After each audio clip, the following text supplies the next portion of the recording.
আমি চলে এসেছি টিউশন থেকে। চলে এসেছো? যাও তুমি আবার স্কুলের হোমওয়ার্ক করে নাও।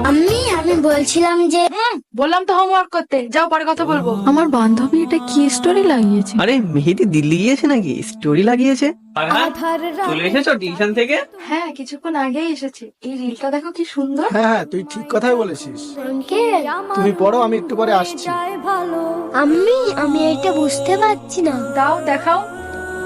তোমার মনের একটি ইচ্ছা লেখো, লেখো তোমার মনের একটি ইচ্ছা। পাপা, লিখেছি মনের ইচ্ছা, দেখো তো কেমন হয়েছে। আরে ফারহান, দাও দেখছি।